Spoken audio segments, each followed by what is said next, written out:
Shalom. Selamat pagi. Ya, puji dan syukur kita masih bisa beribadah kali kedua setelah kemarin sempat kita ditutup, ya tuh. Dan minggu ini kebenaran firman Tuhan akan kita dengarkan dari kitab Injil Matius. Injil Matius pasal 17 ayat yang ke-14 sampai dengan ayatnya yang ke-20. Sebelum kita merenungkan kebenaran firman ini, marilah kita berdoa.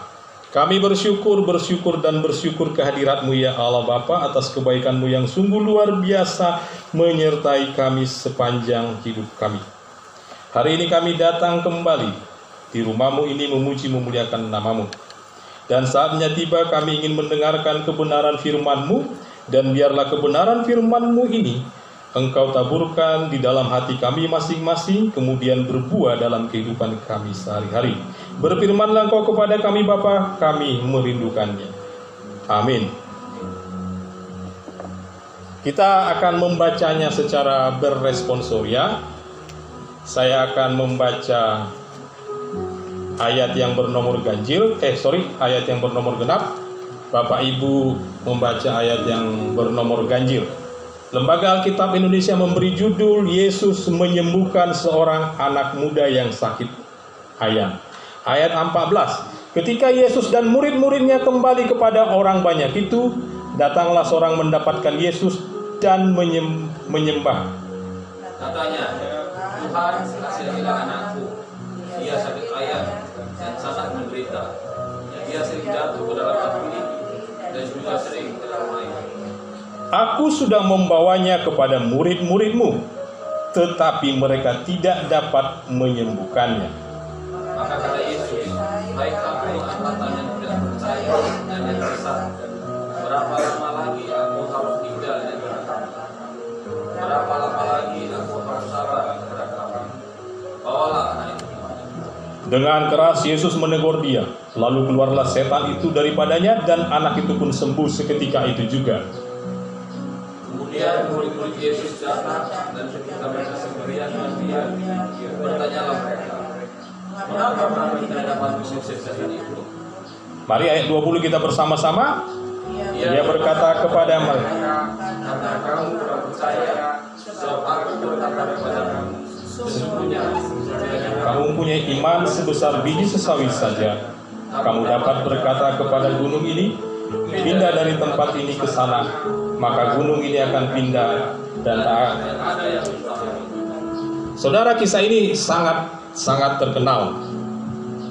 Apalagi ayat yang berkata, sekiranya kamu memiliki iman sebesar biji sesawi, maka kamu dapat berkata kepada gunung ini, pindah dari sini lalu ke sana.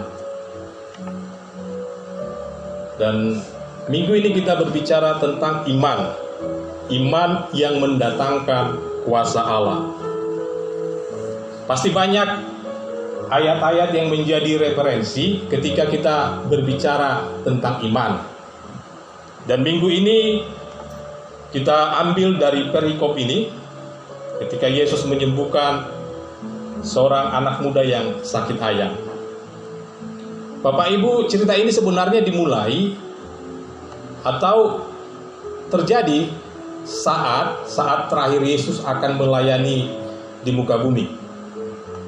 Jadi saat itu Yesus bersama 3 orang murid, yaitu Petrus, kemudian Yakobus dan Yohanes, naik ke atas gunung. Artinya dari 12 murid ada 9 murid tinggal di kaki gunung.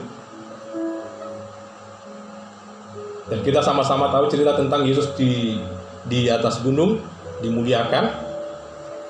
Dan ternyata ketika seorang paitua membawa anaknya kepada ke-9 murid yang tinggal di kaki gunung, ke-9 murid ini tidak mampu menyembuhkan anak paitua tadi. Mereka tidak mampu mengusir setan. Saya mau bilang pada zaman dulu itu sakit ayan itu katanya karena kerasukan roh-roh. Tapi zaman sekarang kita sudah sama-sama tahu penyakit ayan itu bagaimana. Jadi ketika Yesus dan ketiga muridnya turun dari atas gunung, maka pai tua ini datang membawa anaknya kepada Yesus. Dia bilang, Tuhan, kasihanilah anakku. Ia seringkali jatuh ke dalam air, ia seringkali jatuh ke dalam api. Aku telah membawa kepada murid-muridmu, tetapi murid-muridmu tidak sanggup menyembuhkannya.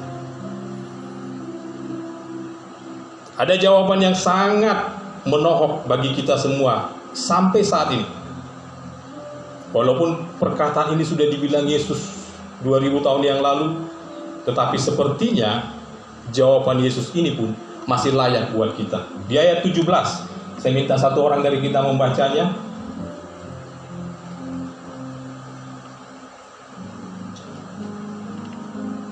Matius 17 ayat 17.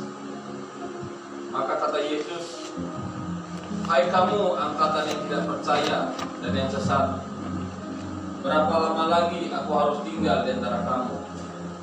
Berapa lama lagi aku harus sabar terhadap kamu? Bawalah anak itu kemari. Pertanyaannya, kalimat ini ditujukan kepada siapa? Kepada murid-muridnya kah? Atau kepada pai tua yang membawa anak tadi? Ternyata iman mereka, walaupun mereka bersama-sama dengan Yesus, belum ada sebesar biji sesawi. Jadi kalau begitu iman mereka sebesar apa? Sebesar biji kelapa. Nah itu dia. Kalau tidak ada sebesar biji sesawi, pasti iman mereka sebesar biji kelapa. Sehingga mereka tidak bisa melihat kuasa Kristus dalam hidup mereka. Dan ketika saatnya murid-murid berkumpul bersama Yesus, mereka bertanya kepada Yesus, kenapa kami tidak bisa menyembuhkan anak itu? Kita pun sama-sama tahu jawabannya. Dia 20, dia bilang, hai kamu orang-orang yang kurang percaya. Artinya apa? Kita yang kurang percaya. Lalu menyusullah kalimat yang sangat terkenal tadi. Sekiranya kamu memiliki iman sebesar biji sesawi, kamu bisa bilang pindahkan gunung ini ke sana, lalu kemudian ke sana. Kenapa Tuhan tidak bilang iman itu sebesar biji kelapa sawit misalnya? Kenapa harus sebesar biji sesawi? Mungkin ada yang bilang, Pak Dede, itu kelapa sawit belum ada di Israel sana, kan itu. Biji sesawi ini adalah biji yang paling kecil. Kalau di sini terlalu besar ini. Biji sesawi itu kalau kita bisa lihat, rajak memakan kayu. Kalau kita temukan butir-butirannya ada dijatuh di lantai, sebesar itulah biji sesawi. Itulah ukuran biji sesawi, kecil. Tetapi jangan salah, Tuhan Yesus pernah mengumpamakan kerajaan surga, mengumpamakan kerajaan surga dengan pohon sesawi. Karena pohon sesawi ini rimbun, di mana burung-burung berkumpul dan bisa hidup di sana. Itu kalau Bapak Ibu punya kesempatan membacanya, nanti ada di Matius 13 ayat 31 sampai dengan 32. Saya bertanya lagi, kenapa bukan batu yang dijadikan ukuran besarnya? Batu itu kan besar. Kenapa harus biji sesawi? Karena kalau batu itu kan mati, benda mati, dia statis. Sebesar apapun batu itu, tetap segitu-gitu aja. Minggu ini kita letakkan batu ini di sini, ukurannya segini. Kalau ini batu, bulan depan segitu juga. Mungkin kalau bertahun-tahun dia akan lapuk. Karena apa? Karena panas dan hujan. Tetapi kalau biji sesawi, Walaupun dia kecil, dia bisa menembus tanah, bertumbuh, berakar, membawa manfaat bagi makhluk hidup yang lain, sampai-sampai Yesus mengumpamakan kerajaan surga dengan pohon sesawi, di mana burung-burung bisa hinggap di sana.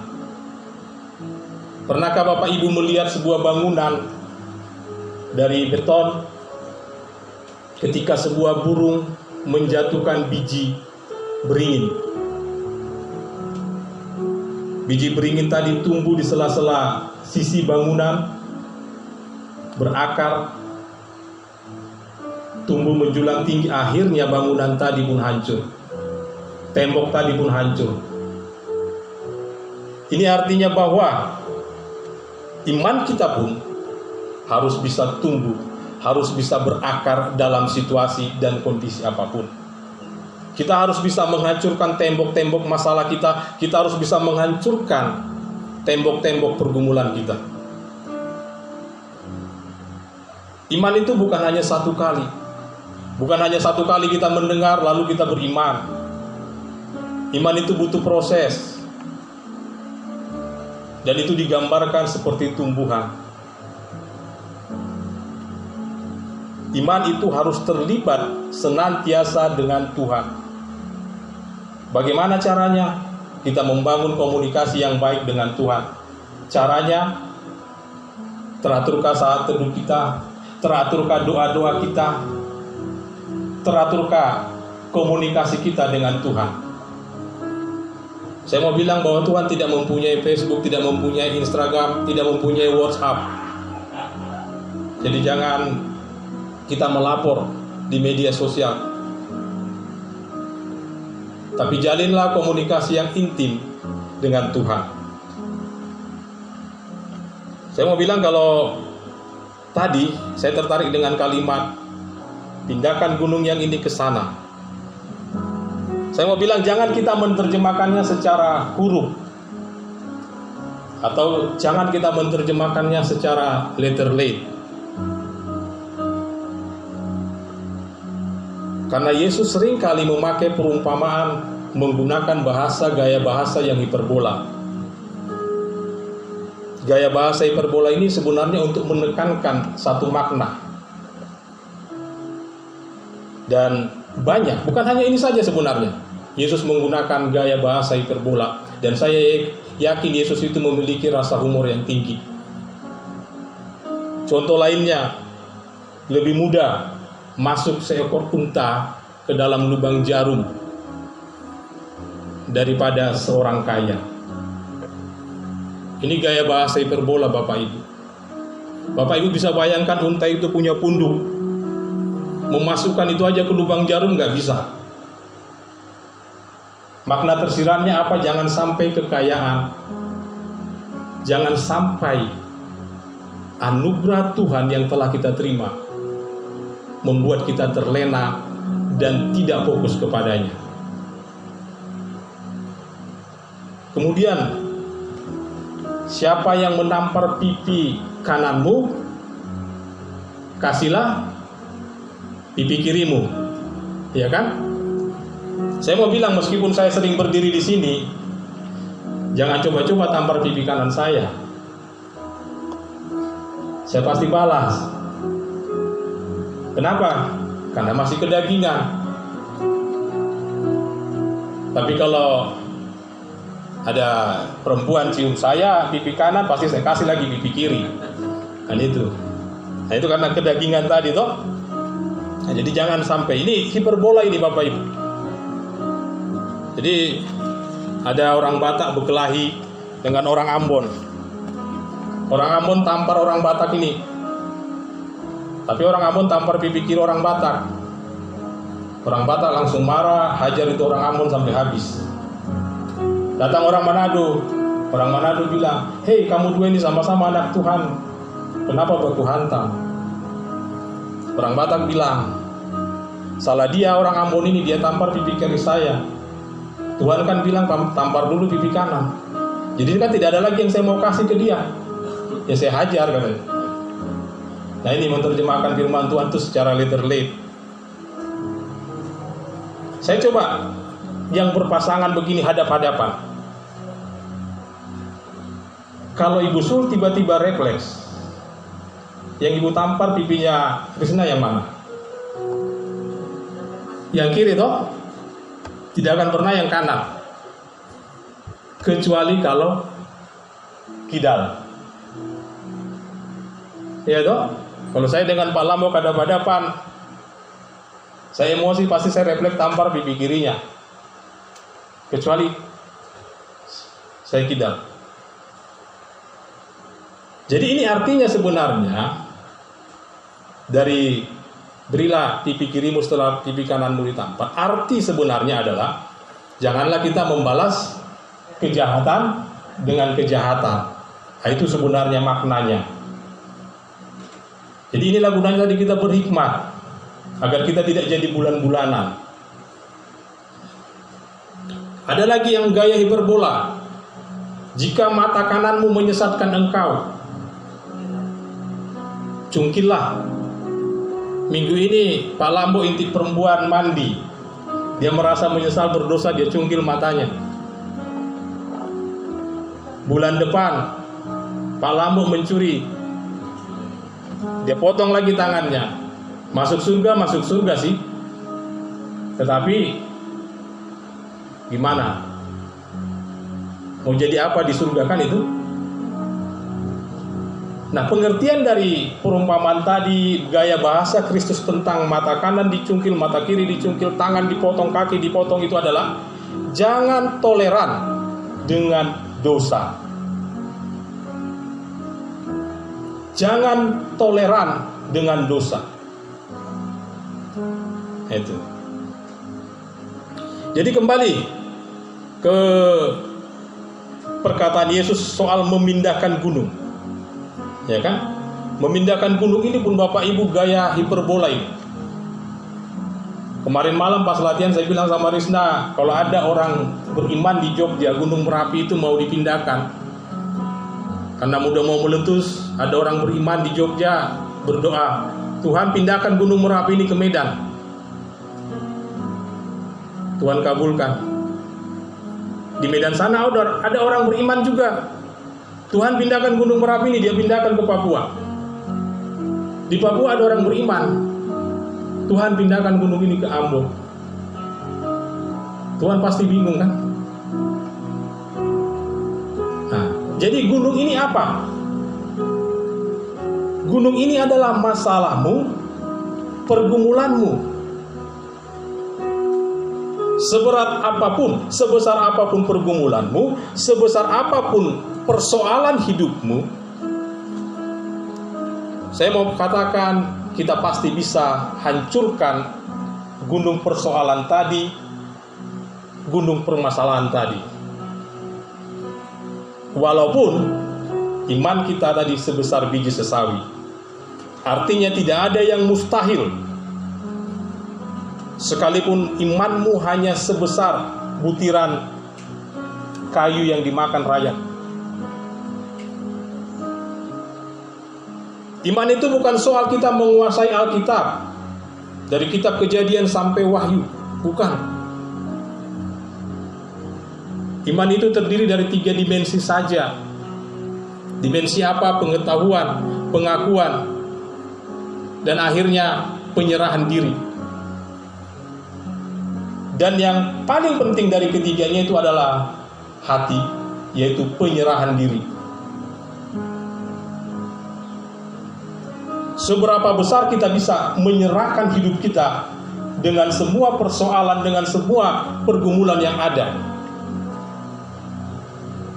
Dari sini mungkin naiklah ke pengakuan kita. Kalau di gereja kami di HKBP di Medan sana, tiap hari Minggu kami melakukan pengakuan. Aku percaya kepada Allah Bapa, percaya kepada Yesus Kristus, dan percaya kepada Roh Kudus. Nah, ini pengakuan kita. Dari pengakuan tadi barulah kita memiliki pengetahuan untuk mengenal Allah, mengenal jalan-jalannya Allah. Contoh sederhana, di tengah wabah pandemi corona ini kita bilang, Kalau soal mau mati ya pasti mati. Tapi kan kita disuruh pakai masker, ya kan? Nah, tujuannya apa? Kita sudah menyerahkan diri kita ini kepada Tuhan. Kita sudah mengakui bahwa Dia akan menyelamatkan kita. Tetapi kita juga perlu berhikmat, berpengetahuan bagaimana menghindar dari bahaya. Misalnya dari virus corona ini bagaimana? Bukan hanya menyerahkan, bukan hanya mengakui, tetapi perlu tindakan nyata.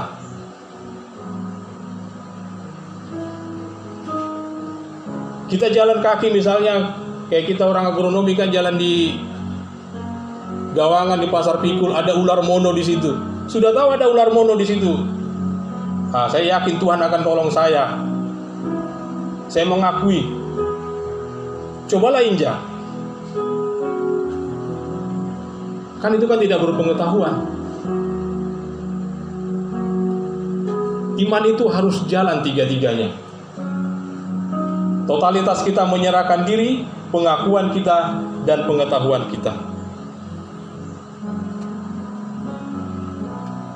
Karena apa? Karena saya tertarik dengan Roma 10 ayat 10. Bapak Ibu bisa bacakan lagi. Satu ayat yang membantu kita juga untuk referensi iman kita.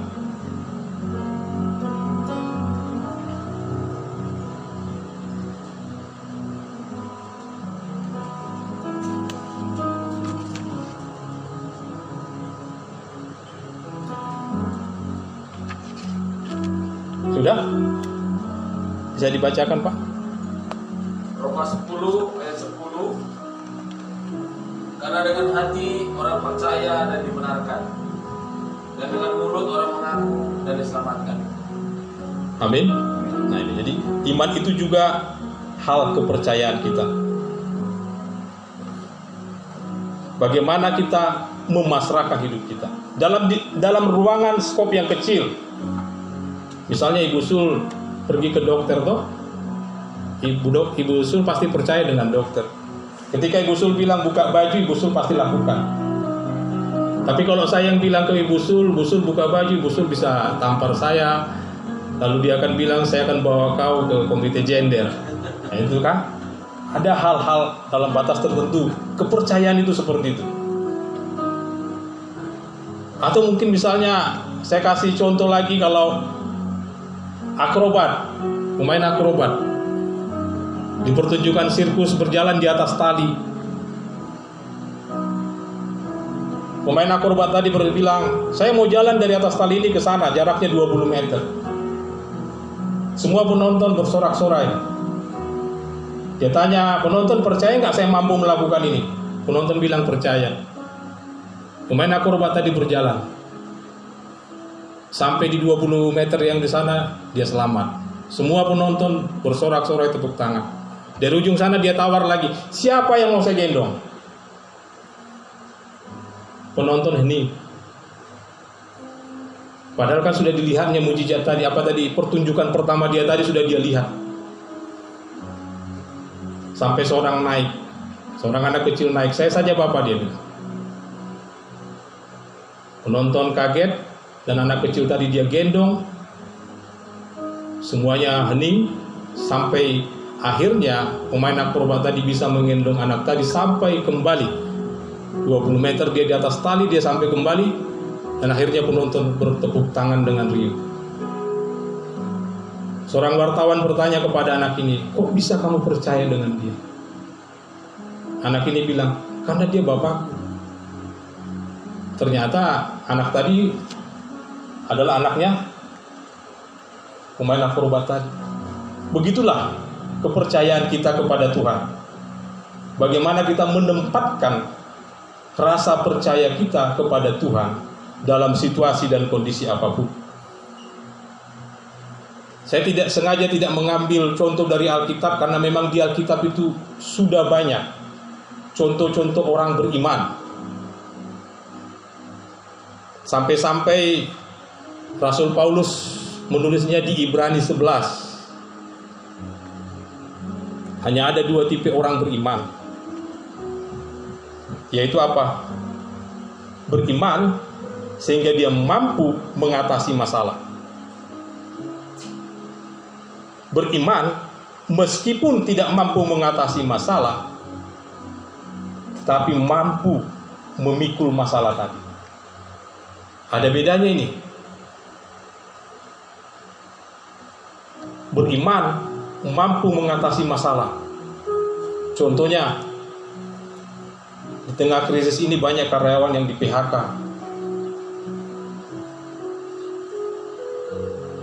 Ini kan suatu hal ujian tuh, masalah besar.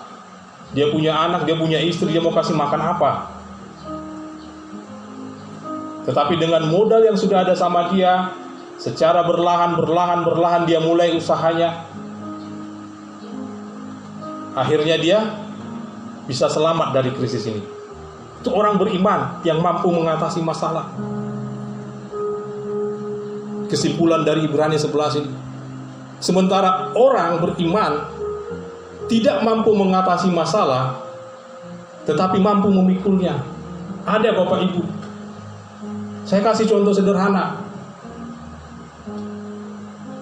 Seorang pasien diponis oleh dokter, umurmu tidak lama lagi, 1 tahun lagi, karena dia sudah kena kanker stadium terakhir. Tidak ada jalan keluar toh untuk persoalannya. Dia beriman, sekalipun tidak ada jalan keluar. Omongan yang dibilang dokter tadi berlalu, setahun berlalu, 5 tahun berlalu, 10 tahun berlalu, 12 tahun berlalu.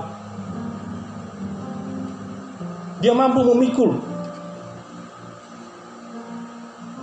Jadi jangan sampai kita terperangkap dengan teologi sukses yang mengatakan kalau kita beriman kita selalu berhasil. Karena Ibrani 11 tadi menyimpulkan bahwa orang beriman itu ada 2. Orang yang beriman dia mampu mengatasi masalah, dan orang yang beriman tidak mampu mengatasi masalah, tetapi dia mampu memikul bebannya. Jadi saudara yang terkasih, mari kita pahami arti persoalan hidup kita serahkan kepada Tuhan. Saya mau ulang sekali lagi, biarkan imanmu tumbuh, kemudian lakukan penyerahan diri total kepada Tuhan, kemudian akui Dia di dalam hidupmu, dan engkau akan memiliki hikmat. Semoga kebenaran firman Tuhan ini menjadi pegangan bagi kita dalam menjalani situasi kehidupan kita, terutama dalam pekerjaan kita mungkin sangat sulit. Ini kita menjadi pegangan iman kita. Satu lagi yang ingin saya sampaikan sedikit, ada kabar duka memang salah satu karyawan HNJ Bu ya, Bapak Justus Tesia sudah mendahului kita dan sudah dikebumikan di kemarin. Saya mengenang beliau. Kebetulan tidak ada orang lama di sini, saya satu-satunya mungkin orang lama di sini waktu gereja ini dibuka. Saya ingat benar Pak Justus Tesia ini adalah orang pertama yang menyampaikan kebenaran firman Tuhan di gereja ini ketika dibuka. Nah itu. Pak Thomas itu yang masih tinggal. Saya ingat benar dia adalah orang pertama yang menyampaikan kebenaran firman di gereja ini. Semoga Tuhan memberikan penghiburan kepada keluarga besar, dan kita mendoakan beliau nantinya di dua sahabat kita. Demikian, Shalom. Selanjutnya kita akan mengumpulkan persembahan kita, dan yang menjadi pengantar persembahan kita ini tertulis di Roma 12 ayat 1. Yang mengumpulkan persembahan silakan.